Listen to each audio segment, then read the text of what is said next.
rappelle, ça m'est venu tout à l'heure, ce week-end je regardais un reportage qui était fort, un peu dramatique, je ne sais pas s'il y en a qui l'ont vu, c'était sur un orphelinat à Madagascar, où on voyait des enfants qui grandissaient dans l'orphelinat, et la particularité c'est que ces enfants étaient abandonnés par leur mère ou leur père, mais je dirais par la simple raison que, non pas qu'ils ne les voulaient pas, mais qu'ils ne pouvaient pas assumer financièrement ces enfants. Et là, on voyait ces enfants pris en charge dans l'orphelinat, on voyait ces enfants grandir, on voyait ces enfants même quelque part s'épanouir, mais il y avait comme une distance qui s'était créée entre eux et leur mère ou leur père. À un moment donné, on a vu un étudiant qui venait annoncer comme une bonne nouvelle en disant « j'ai été pris dans tel institut ». Et puis il s'approche de sa mère, donc, qui était dans une sorte de bidonville. Et là, on pourrait croire, moi je m'imaginais la scène, et puis il y a sa mère qui va lui tomber dans les bras, qui va l'embrasser. Et puis là, simple poignée de main. Simple poignée de main. Pourquoi ? Parce qu'il ne l'avait pas vu depuis plus d'1 an.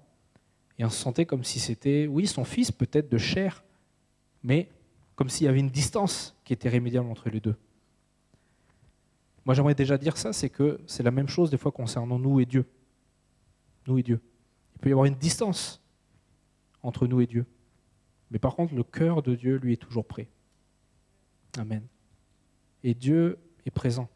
Ce n'est pas Dieu qui est loin de nous, mais nous qui sommes loin de lui. À nous de chercher à vraiment se rapprocher. Parce qu'il est aussi celui qui dit « Je ne t'abandonnerai jamais ». Amen. Et j'aimerais vraiment partager ce soir un thème qui va nous parler d'un homme particulier vraiment dans la Bible, qui est le roi David. Et le roi David, il y a tellement d'histoires qu'on pourrait dire par rapport à ce roi, tellement il a fait de grandes choses.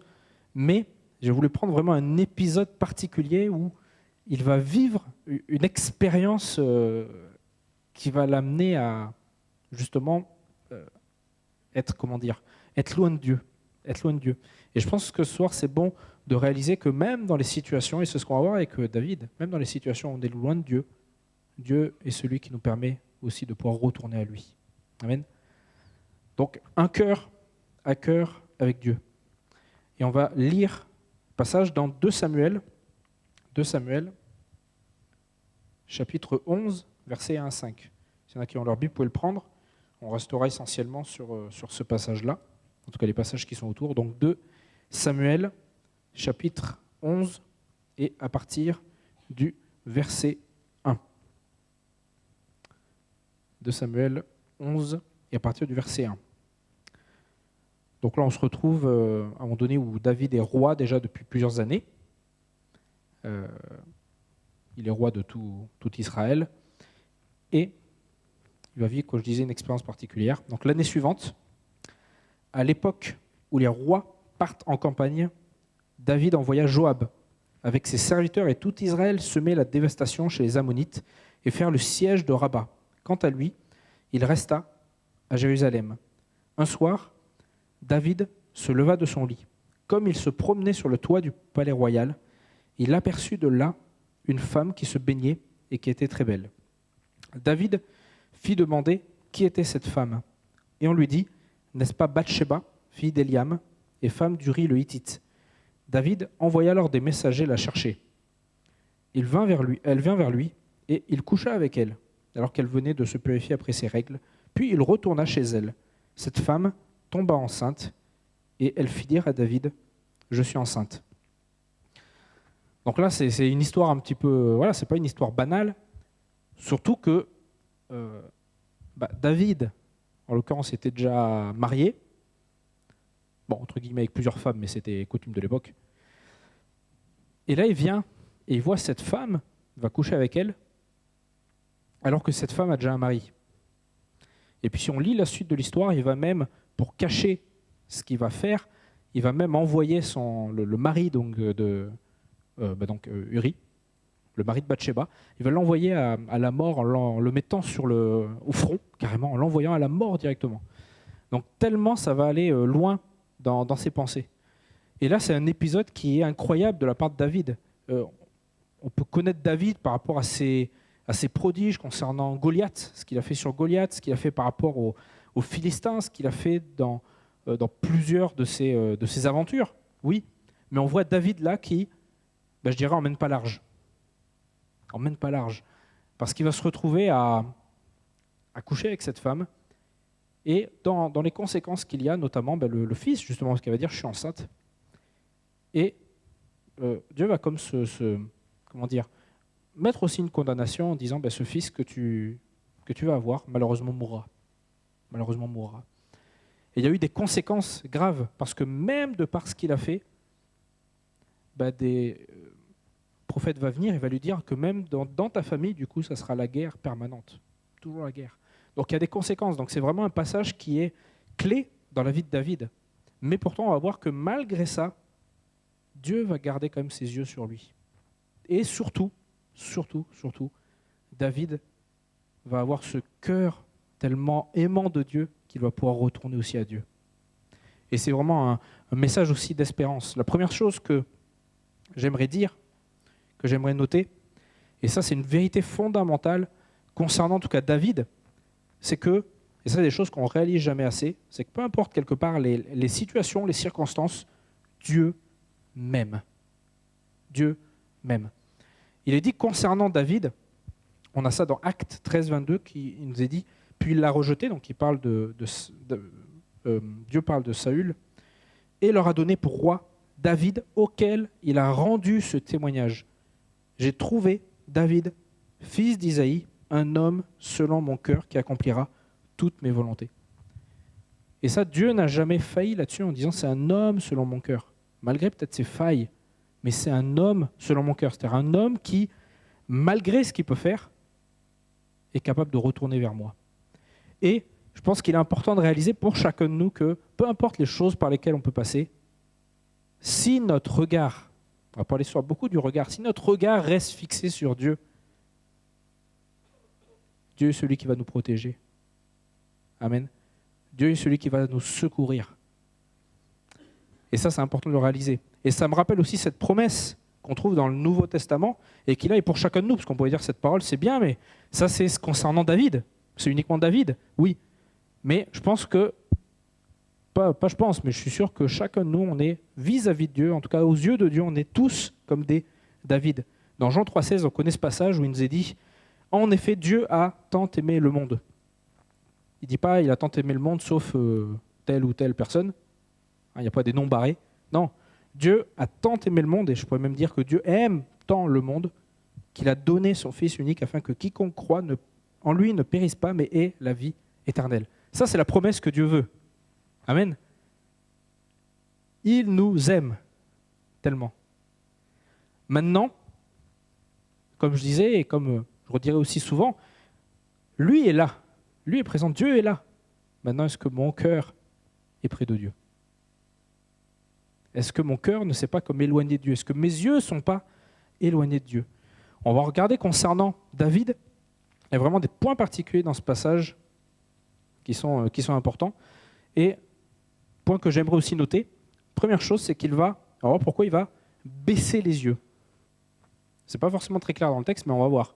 Il va baisser les yeux.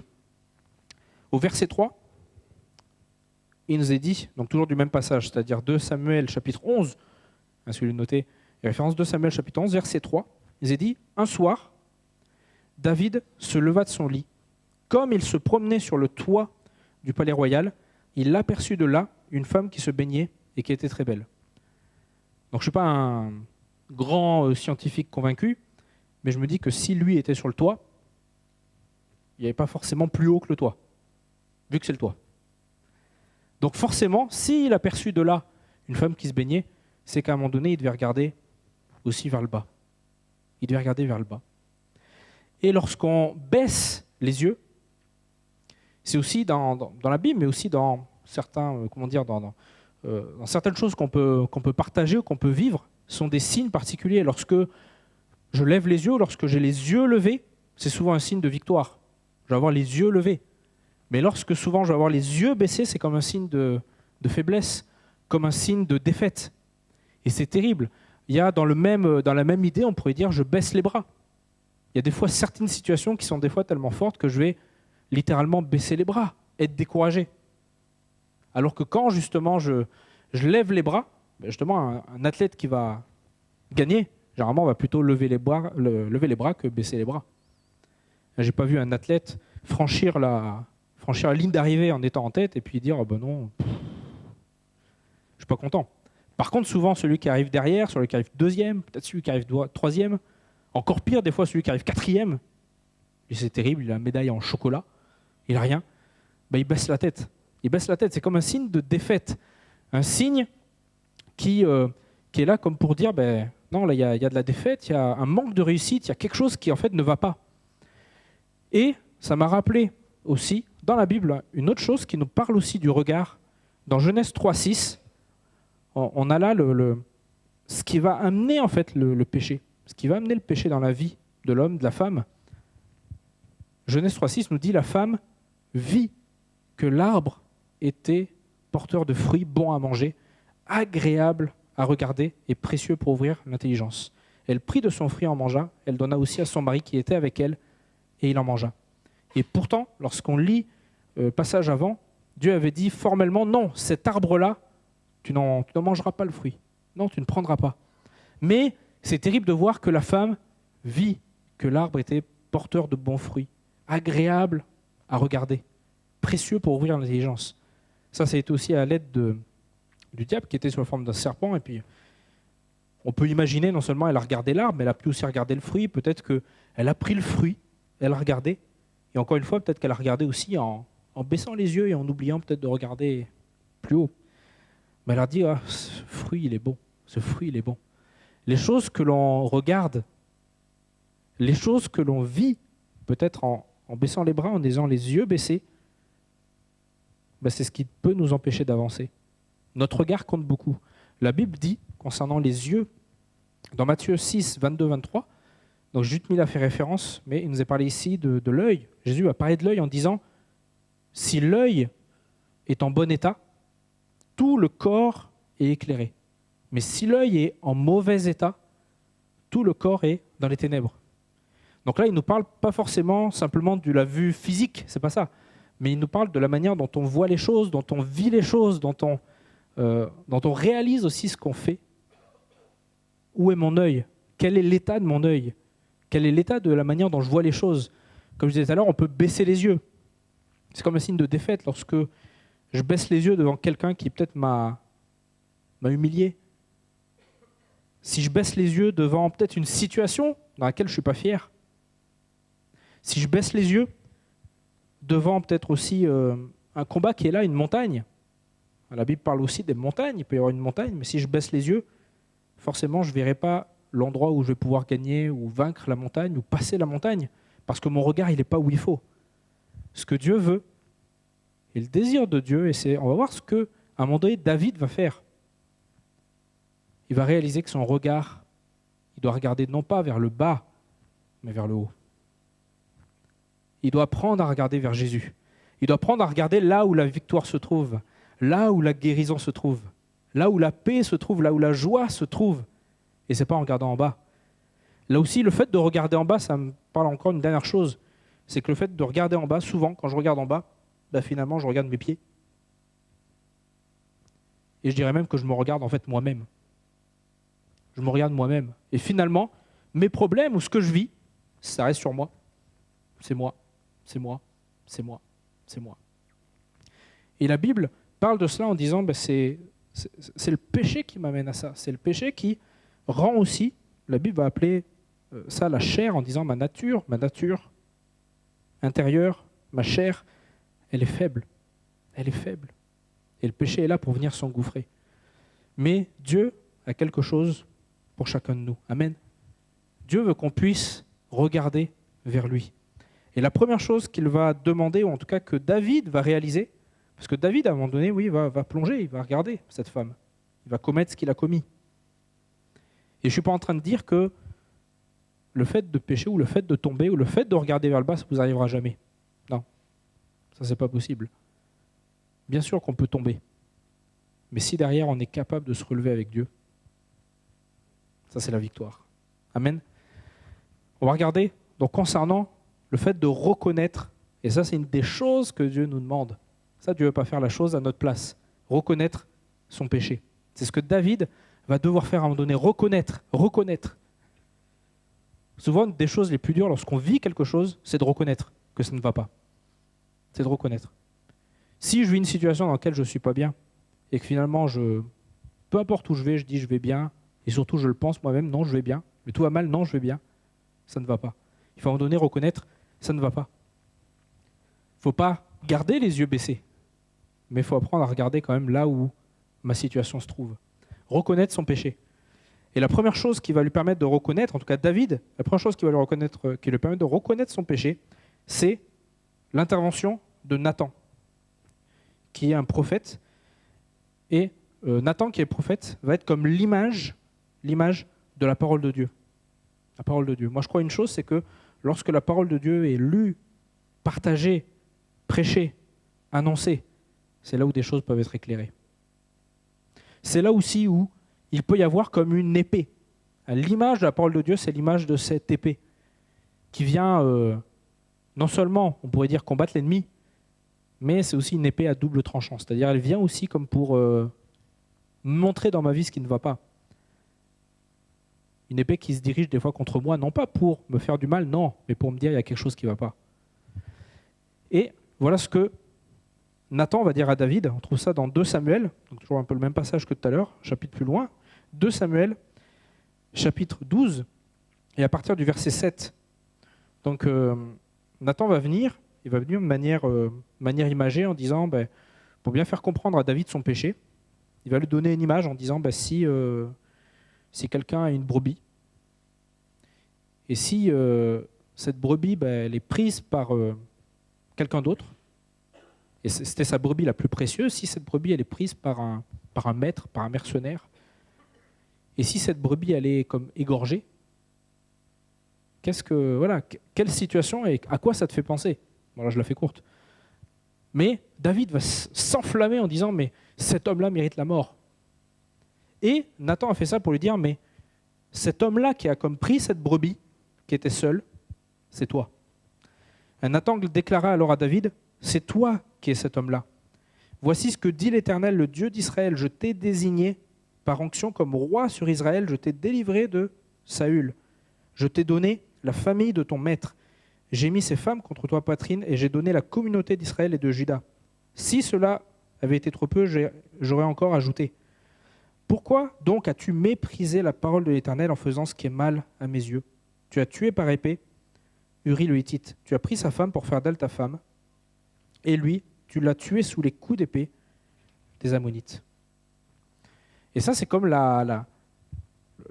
le jugement qui vient. Jugement qui vient. Et la parole de Dieu, elle est là pour nous montrer une chose. C'est que le péché existe dans nos vies. Il n'y a pas un seul, la Bible dit clairement, il n'y a pas un seul qui est juste. Il n'y a pas un seul qui est juste. Maintenant, la Bible ne vient pas seulement, en tout cas, vient pas principalement pour nous juger, mais elle vient pour nous dire, oui, voilà l'état dans lequel tu te trouves. La parole de Dieu pour Nathan, la parole de Dieu que Dieu a donnée à Nathan pour David, c'était pour lui montrer, tu vois, cet homme, c'est toi. Tu as méprisé la parole de Dieu. C'est vrai. Mais maintenant, qu'est-ce qu'on fait de cette parole?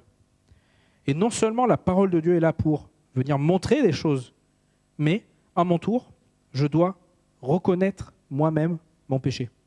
C'est la deuxième phase que David va avoir. C'est-à-dire, David va recevoir cette parole, il va dire, oui, tu as méprisé, il y a quelque chose qui ne va pas. Et ça, même vis-à-vis de nos situations, peu importe l'endroit où on peut passer, la maladie, problème financier, problème de couple, problème de toutes sortes, peu importe. Dieu peut nous montrer la situation en disant, là, il y a quelque chose qui ne va pas. Oui. Maintenant, quelle est, notre réaction? David aurait pu se dire, ça y est, je suis perdu. Je quitte. Non. Un petit peu plus loin, David va dire, donc au verset 13, David dit à Nathan, et on pourrait dire, c'est comme si David parlait directement à Dieu, en disant, j'ai péché contre l'Éternel. J'ai péché contre l'Éternel. Nathan lui répondit, l'Éternel pardonne ton péché et tu ne mourras pas. Mais la clé dans ce passage, c'est David qui va dire « j'ai péché contre l'Éternel ». Ça, c'est indispensable de reconnaître en disant « oui, dans ma vie, il y a quelque chose qui ne va pas. Dans ma vie, il y a quelque chose qui ne va pas. » Et ça, la Bible est là pour dire « voilà, ça c'est ton péché, ça ce sont tes fautes, ça c'est ta situation qui te dépasse. » Mais ma réaction, c'est de dire « oui, je le reconnais, je le reconnais. » J'ai besoin de le reconnaître pour que Dieu puisse agir. Et Dieu va agir aussi en faisant de David, et ça c'est ce que Dieu veut faire ce soir pour chacun de nous. Parce que nous, souvent, on essaye soi-même de changer, ou de penser à autre chose, ou de changer nous-mêmes la situation, mais c'est souvent impossible. David va devoir réaliser, et c'est le point suivant, qu'il doit devenir en Dieu une nouvelle créature. Une nouvelle créature. Il y a un psaume, on ne va pas tout le lire, mais je vous laisserai, pour ceux qui veulent le lire à la maison, c'est un psaume particulier, psaume 51, parce que c'est un psaume qui est justement attaché à cette histoire. Psaume 51, il va l'écrire en référence avec ce qu'il va vivre concernant Bathsheba, ce qu'il va vivre concernant la venue de Nathan. Et à un moment donné, dans ce psaume, au verset 12, il va crier à Dieu en disant, donc il va reconnaître ses péchés comme il vient de le faire là, mais il va dire « Ô Dieu !» Ô Dieu. Et ça, c'est le cri. Ô Dieu, crée en moi un cœur pur. Renouvelle en moi un esprit qui va être bien disposé. Et ça vient faire écho à un autre passage que peut-être on connaît, qui se trouve dans 2 Corinthiens, où Paul va parler à l'église de Corinthe en disant « Si quelqu'un est en Christ, si quelqu'un est en Jésus, si quelqu'un revient à Dieu, il devient alors une nouvelle créature. » Amen. Une nouvelle créature. Les choses anciennes sont passées, mais voici, toutes choses sont devenues nouvelles. Ça, c'est ce que Dieu veut faire. Ça, c'est ce que Dieu désire faire. Faire de moi une nouvelle créature. Créer en moi un cœur pur, renouveler en moi un esprit qui va être bien disposé. Ça a été le cri de David. Maintenant, est-ce que c'est aussi notre cri en disant, voilà, je veux ce cœur pur, je veux changer. Je veux que mon regard ne puisse pas rester vers le bas, mais que mon regard soit fixé vers Jésus. Je veux que mon regard soit fixé vers celui qui est capable de tout faire. Et j'en ai terminé en parlant de ce point, en disant tournez. Et ça, c'est la dernière chose. Non seulement je vais reconnaître, non seulement je vais accepter, non seulement je vais dire j'ai péché, et puis je vais réaliser, Seigneur, crée en moi. Mais ça ne s'arrête pas là. Il faut que j'apprenne aussi à tourner et à fixer mes regards sur Jésus. Je peux dire à ma situation, oui, renouvelle-moi. Mais si mes yeux restent fixés en bas sur la situation, si mes yeux restent fixés sur mon péché, si mes yeux restent constamment sur ma situation, sur ma vie, ça ne bougera pas. Il faut que j'apprenne à regarder vers Dieu. Il faut que j'apprenne à tourner mes regards vers Jésus. L'auteur de l'Épître aux Hébreux va dire, concernant justement des témoins, Hébreux 11 nous parle de toute une série de témoins qui vont justement être attachés à Jésus. Et il va dire, faisons-le en gardant les regards sur Jésus, qui fait naître la foi et la mène à la perfection. En échange de la joie qui lui était réservée, il a souffert la croix, en méprisant la honte qui s'y attachait, et il s'est assis à la droite du trône de Dieu, fixant les regards, en gardant les regards sur Jésus, qui est celui qui est capable de faire naître la foi. Il est celui qui est capable de mener même à la perfection. Et pour cela, lui a dû justement payer le prix. Lui a dû souffrir en disant, le poids du péché, le poids de la situation,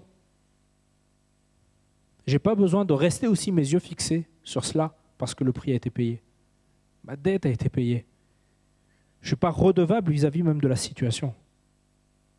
Mais en tournant les regards sur Jésus, en tournant mes yeux vers Jésus, je peux réaliser que, comme on l'a chanté, Dieu est grand. Dieu est au-dessus de mes problèmes. Et Dieu est celui qui va me permettre aussi de m'élever. Dieu est celui qui va me permettre, non pas de constamment regarder vers le bas, mais de regarder vers le ciel. Amen. Et j'aimerais terminer avec ce passage, je vais demander aux musiciens de revenir. Terminer avec ce passage qui nous parle justement d'avoir ces regards fixés, de compter réellement sur Dieu, de garder les yeux fixés sur Jésus, avec une image que le prophète Ésaïe va donner concernant un aigle. Il va dire dans Ésaïe, Donc 29-31, il donne de la force à celui qui est fatigué. Amen. Il donne de la force. Aujourd'hui, si tu es fatigué de regarder ta situation, si tu es fatigué peut-être de vivre une situation qui te pèse, Dieu est celui qui donne la force. Il multiplie les ressources de celui qui est à bout. Les adolescents se fatiguent et s'épuisent. Les jeunes gens se mettent à trébucher. Mais regardez bien, ceux qui comptent sur l'Éternel renouvellent leur force. Amen. Ceux qui comptent sur l'Éternel renouvellent leur force. Ils prennent leur envol comme les aigles. Ils courent sans s'épuiser. Ils marchent sans se fatiguer. Et cette image d'aigle, elle n'est pas faite par hasard. Parce qu'un aigle, c'est... Bon, j'en ai pas un chez moi. Mais l'aigle, c'est vraiment un animal particulier qui... Déjà, la première particularité, c'est qu'il va, lui, vivre plutôt dans les hauteurs. Il ne va pas s'amuser à vivre ras la terre. On ne va pas croiser des aigles, par exemple, en plein centre-ville de Limoges. Généralement. Les aigles vont plutôt être sur des hauteurs. Pourquoi ? Parce qu'ils vont fixer comme les regards vers le haut. J'ai même lu que l'aigle était soit l'animal, ou en tout cas un des seuls animaux à être capable de fixer le soleil. Nous, on n'est pas capable. Mais l'aigle, lui, il est capable de fixer ses yeux sur le soleil sans avoir peur. Et il y a un soleil dans notre vie qui veut venir éclairer notre situation, c'est Jésus. Mais est-ce que nous, on va garder nos regards vers Jésus ? Et je termine par ça, par non seulement la vie de David qui va réaliser ça, il va compter sur l'Éternel, Dieu va le relever. Bien qu'il va avoir des conséquences, oui, c'est vrai. Il ne faut pas renier que ce que je peux vivre peut avoir des conséquences, c'est vrai. Mais David va compter sur l'Éternel. Et il va être renouvelé dans ses forces. Il va être renouvelé. Il va être renouvelé aussi dans le sens où, avec cette même Bathsheba, alors que leur premier fils va mourir à cause de la condamnation, ils vont avoir un deuxième enfant qui va s'appeler Salomon et qui va être celui aussi qui va régner sur le trône d'Israël. Dieu est celui capable de redonner l'espoir. Et je termine aussi en disant que l'aigle, c'est aussi l'animal qui est comparé à un des disciples particuliers dans le Nouveau Testament, qui est Jean. Jean était celui, il se qualifiait lui-même, celui que Jésus aimait particulièrement. Et l'image que Jean donne de lui-même, mais aussi que Dieu donne de Jean, c'était quelqu'un qui était constamment attaché à Jésus. Constamment attaché. Qui aimait Jésus. Qui aimait être dans sa présence. Et peu importe les situations peut-être qui pouvaient lui arriver, il réalisait une chose qu'on appelle dans la Bible la grâce. La grâce, c'est Dieu m'aime et Dieu est capable de me pardonner. Dieu est capable de nous sortir de n'importe quelle situation. Amen. Amen. Et ce soir, peu importe la situation dans laquelle tu passes, peu importe ce que c'est, Dieu est capable de te faire passer de quelque chose qui vient ramper au sol à un aigle qui va regarder à Jésus. Un aigle qui va fixer ses regards sur Jésus, qui va accepter la situation peut-être dans laquelle il se trouve, oui, qui va réaliser ce besoin de Jésus.